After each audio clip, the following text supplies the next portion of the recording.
jenismu kang uci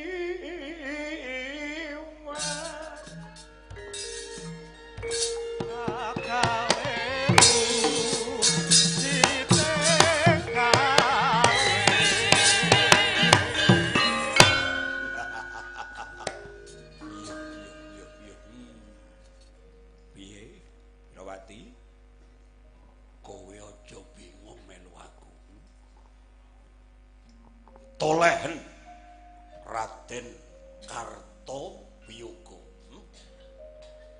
putra Ratu Gegedhuk Prabu Kurandageni mapanmu sono dasaring samudra tangeh bisa bali kaya iwak cemplung wuwu Rara apa kang sinedya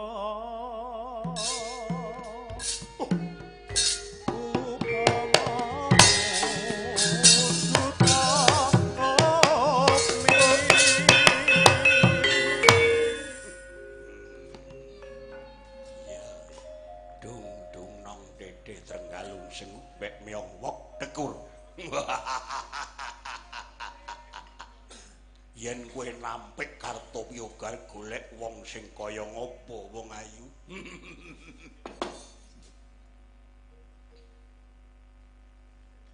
Tartamtu rut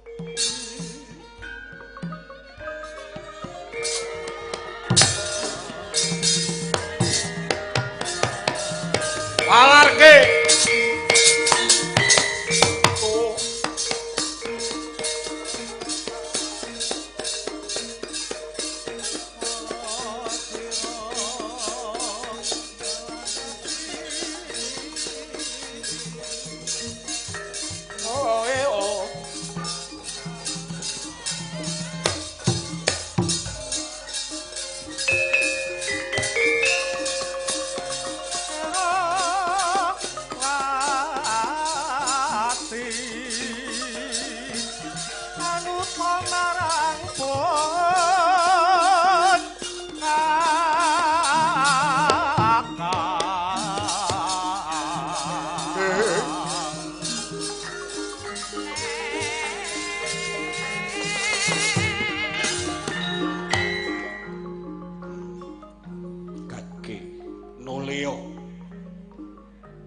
aja ngina marang aku, Irawati.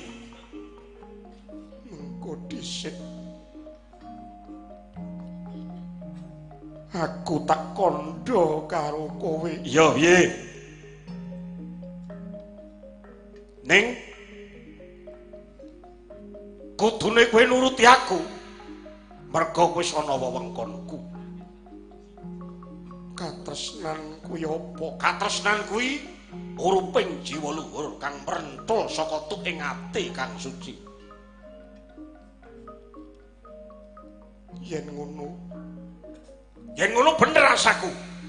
Nanging dalanmu kang kleru. Kena ngopo kowe nyidra aku? Yen pancen kowe seneng liwat dalan kang bener. Dalan bener piye?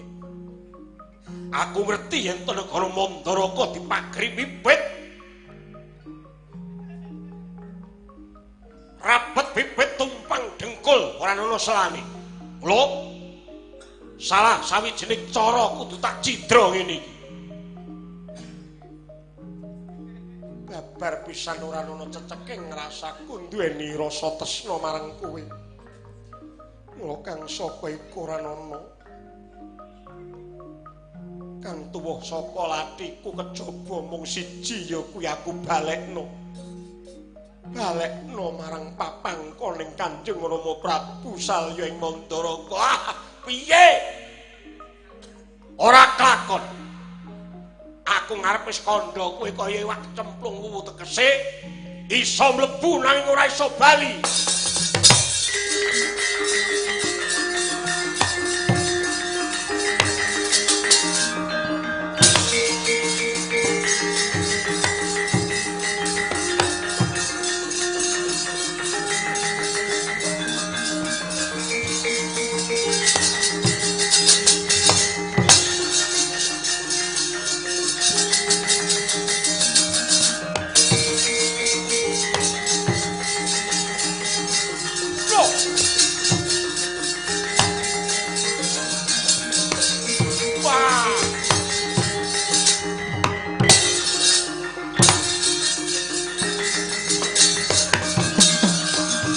kunjing langit kelap-kelap katon lir kincang alis prisang mawe gandrung sabarang kadulu wukir moyak mayik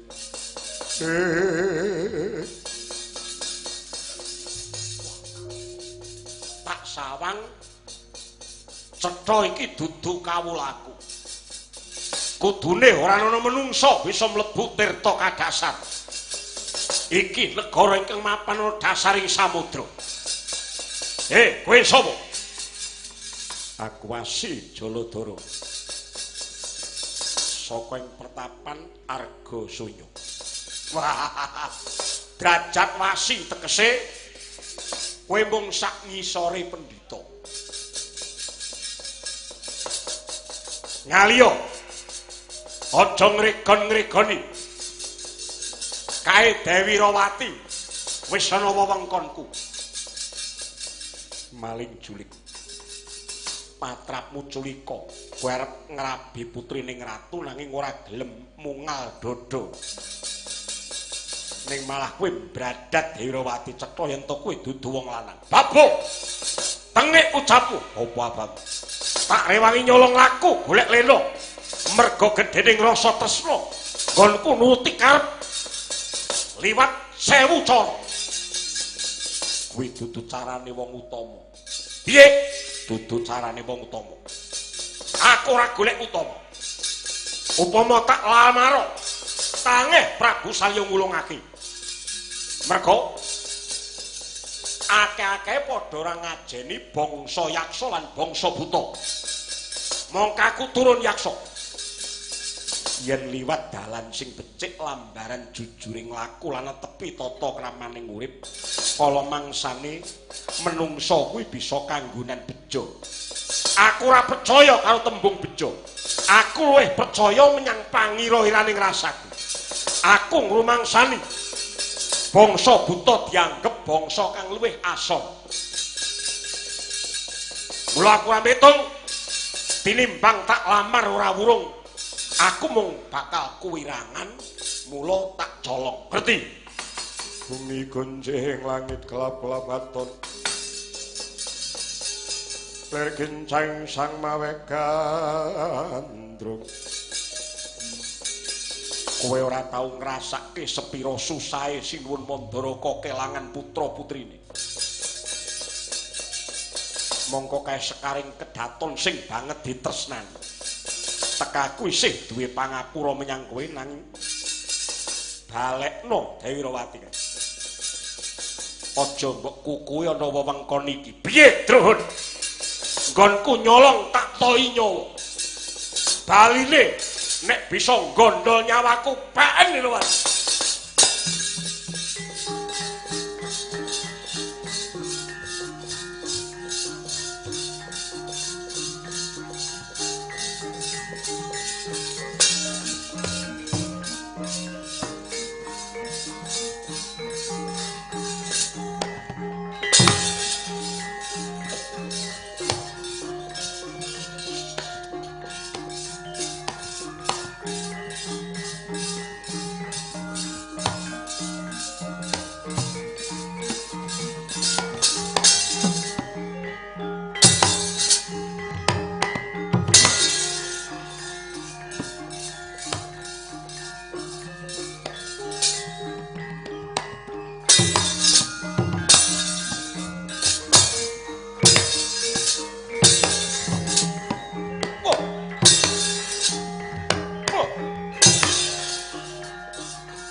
Ayo li ngantak. Tak kira mutiar. Pedhot kupingmu. Isih urip malah gawa gawan muruk. Kaman kuwi. Lekno mripatmu. Senjata pamungkas sing bakal medhot nyawamu.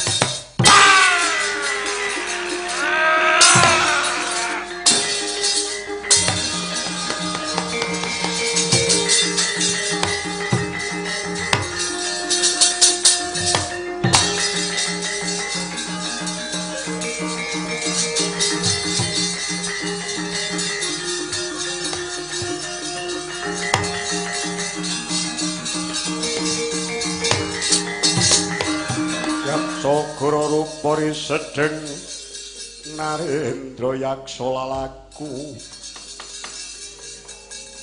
kang mawaring kang gambira marang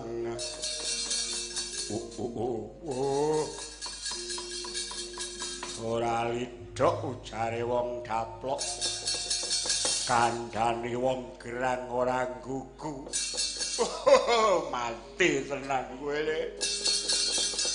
Kartopyoga kuwi anak kang kadama-dama mung pokok semene umur. Sapa sing mateni anak kuwi?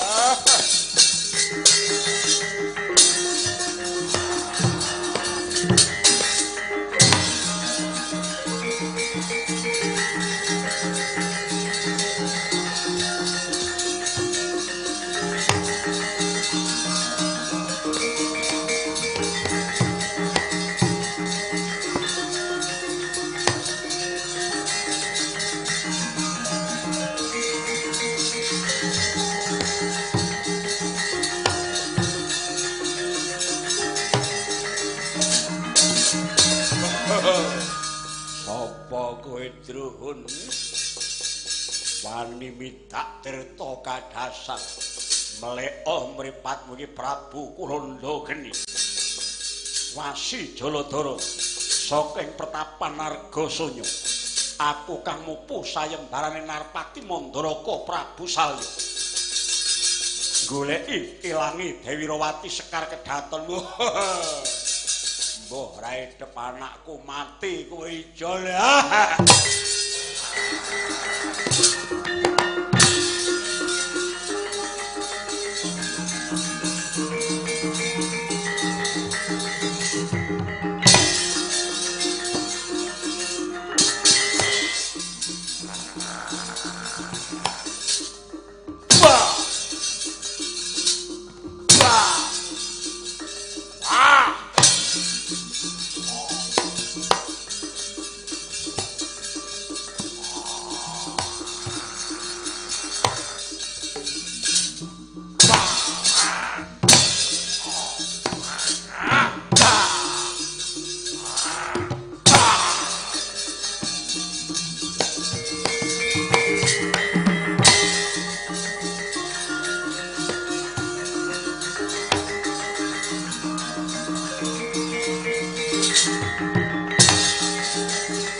dhateng paduka Kakang.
Mangken sonya tengah kulem lenging arum ongkara sang Brahmana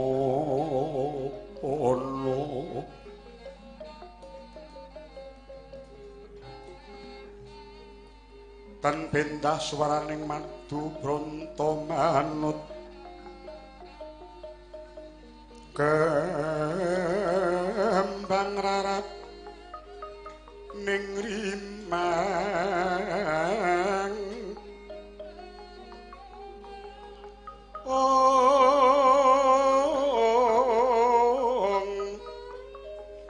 kriang ning kontho marung asangka jaya gantho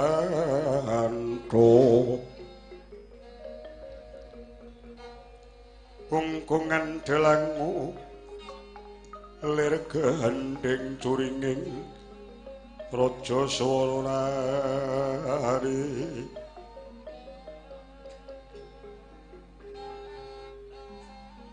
lengen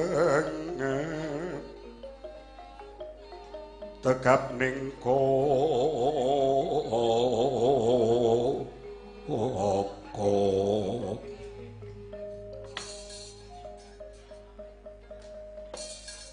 Duh, risang minulya ing jagat. Kula ngaturaken ageng ing panuwun ingkang tanpa pepindhan dhateng andika Kisanak. Kula pun Nerawati lan kula ngulang tepang gladiwana sinten sinambating wangi. Dinandika kepareng ngwalaken kula saking cengkermanipun Sang Kartopiyoga. Aduh, risang ayu. Kula tampi dawah sami-sami. Inggih, ingkang sudi mestani. Kula derajat wasi. Saking Argasanya, nami kula pun Wasi Jaladara. Duh, Sang Wasi Jaladara ingkang wikaning panembah. Kenging menapa to ngantos Andrapati mitulungi jasad kula. Estining driya tuwing krentek sinurung lenging manah kula kepengin muningani Kisanak. Kula nuwun sewu Raden Ayu, lepat nyuwun ugi samudra pangangsami. Mboten sanes lampah kula ing kados mekaten kala wau namung ana tepi dharma inggih menika dharmaning gesang kula. Sasaget-saget kula kedah ambirat penandhang ing asanes mila. Rening sak mangke sing andika Raden Ayu sampun manggih yiwana. Sumangga kegancangan kula dherekaken tumunten kundur dhateng negari Mandaraka. Wonten pepangkonipun Nalendra Mandaraka Sang Prabu Salyapati. Rarasing resang nahengkung ing tias kapatane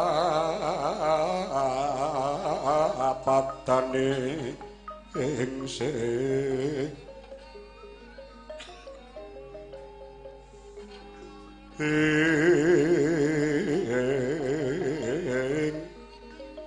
ing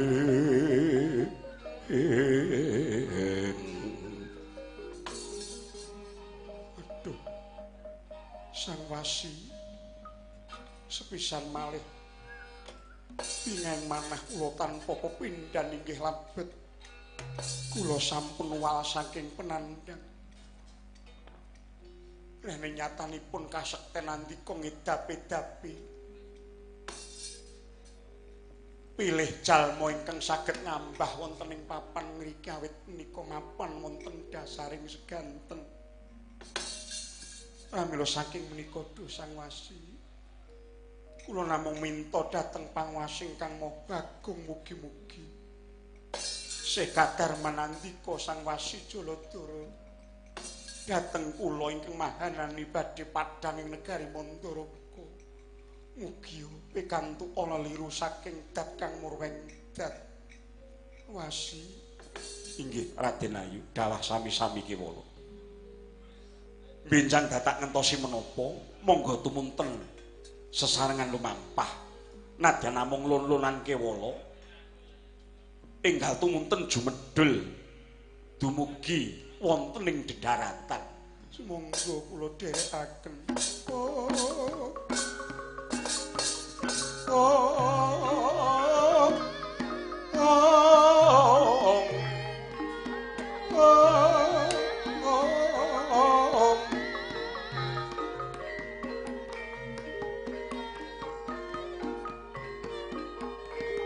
Hatta para Hapsari tumonten ring Sang Dwija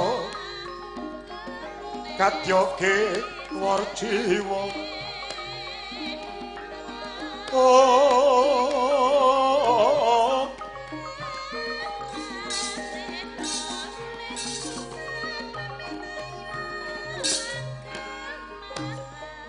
ratri wis lalu lingsire rembulan katon eseme nadyan to ndelik ana ing gundukaning mega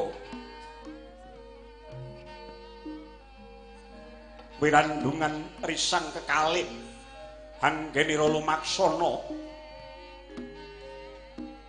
nadyan to mung lon-lonan kewala sakedhap kendel hambalang liring mesem ngujiwat risang retna ing griya lir sekar puri ambabar gondar mengambar kang sari-sari sumerbak wangi goreh tumandu ing nala bangkit anggugah bronto maka tenugi risang Wasi Jaladara datan kajarak dupi tempuk ing netra kumesar tumanem pulunging manah anggugah asmara nglangut panawanging netra Wasi Jaladara kataman kuyung ginilut ombak ing katresnan anenggih mring citraning Sang Ayu Pindha Hapsari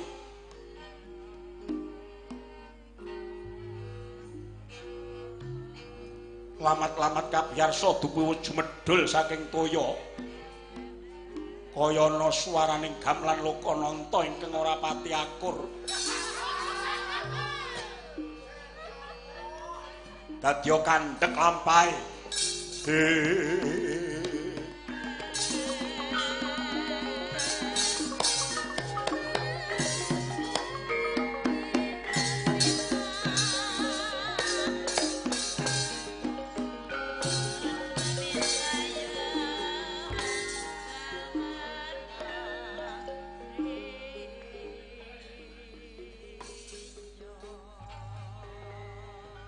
Lang indra mangun kung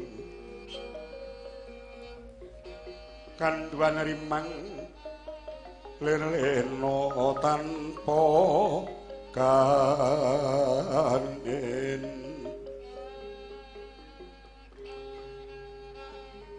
yen tan tulus mengkudyah utama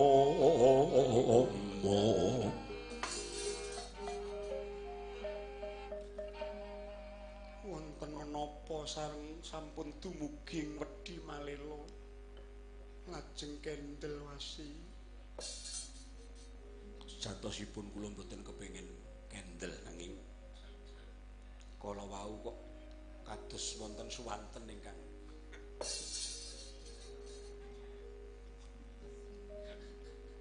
Kados pundi ngaten lho. Nggih. Mbok menawi menika para tukang satang menapa dene prau ingkang wonten sungapaning benawing tempuk samudra ngriki. Inggih, inggih. Ngunguning manah kula kok wonten setunggaling baita ingkang tilumpangan tetabuhan. Inggih. Nanging kinten kula menika dumadi saking para Gandharwa. Ah, Gandharwa menapa menika tiyang kok.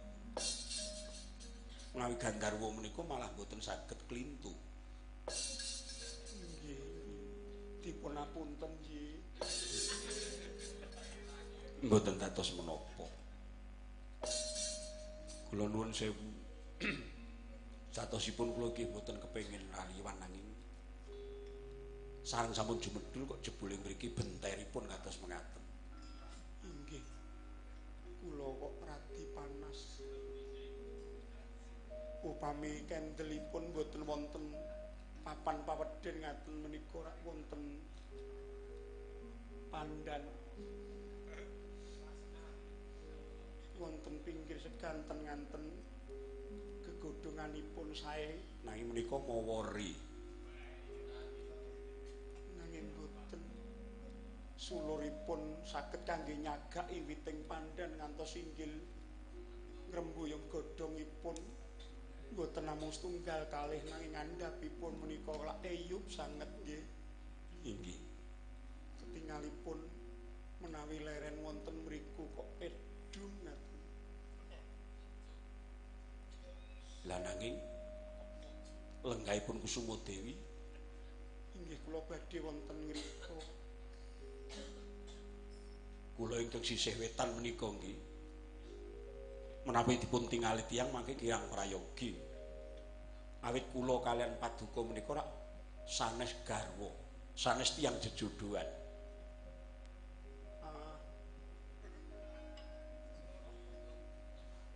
Wong namung eyub kemawon rak mboten menapa-menapa nggih.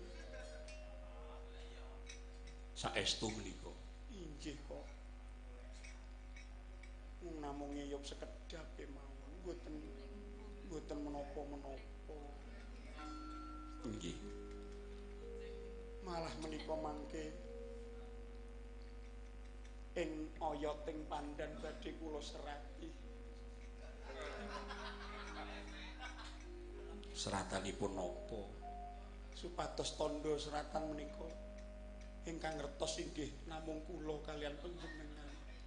Ngaten. Inggih, kula mangke nyerat nanging panjenengan ugi nyerat. Oh ngaten. Inggih. Lajeng mangke bibar seratan kula lajeng seratan panjenengan antawisipun seratan kula kalian seratan panjenengan kula aturi gambari ron waru. Oh ngaten.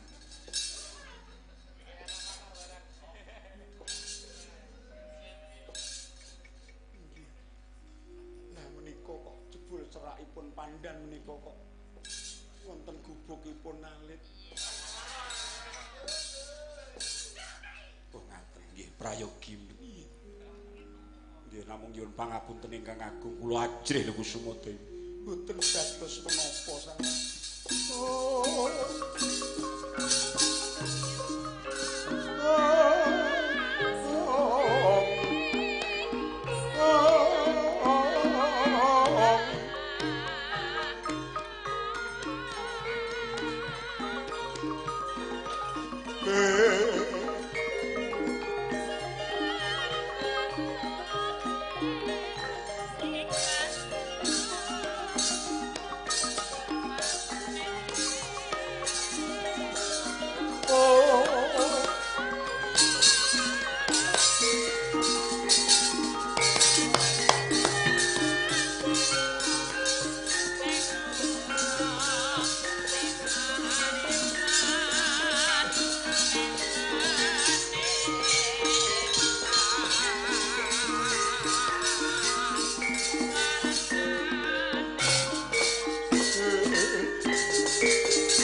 sanggene kalayan agar pamungkas sareng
jagat wang aku kakangku sangat boten nyinten bila sampun renteng-renteng runtungan kalian sang wasi Jaladara ingkang nalika semanten lebeti sayembara wonten ing Mandaraka kakangku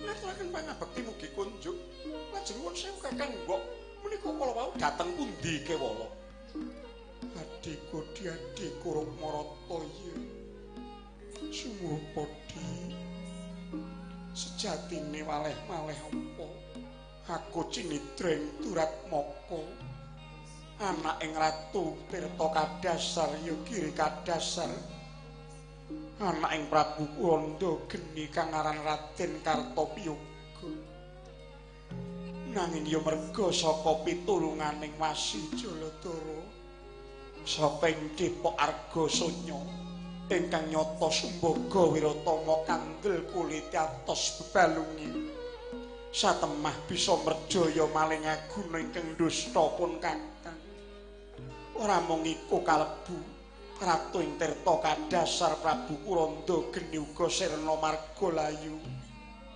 mula kang saka iku Dimas mara gage perkara iki tumuli pawartakna lan aku tumuli bakal enggal sowan ana ngersaning Kanjeng Rama Prabu. Iba kaya ngapa bakal bungaing penggalih Dimas. Aduh Kakang kok iki. Namung kemawon. Renyatanipun Kanjeng Rama Diwaji sampun paring dawuh nalika ndhawaken sayembara sinten ingkang saged mupaya icalipun Kakang Mbok Dewi Rawati inggih menika ingkang badhe nampi nugraha kados mantu Mandaraka. Banjur kadiparan prayogane perkara iki wong nyatane Sang Wasi Jaladara ya wis ana kene. Nggih. Namung langkung prayogi Kakang mbok kula dherekaken langkung lumiyin wonten ngarsanipun Kanjeng Rama Prabu Mandaraka. Iya ya Dimas iya. Mengko Wasi Jaladara menapa Raden?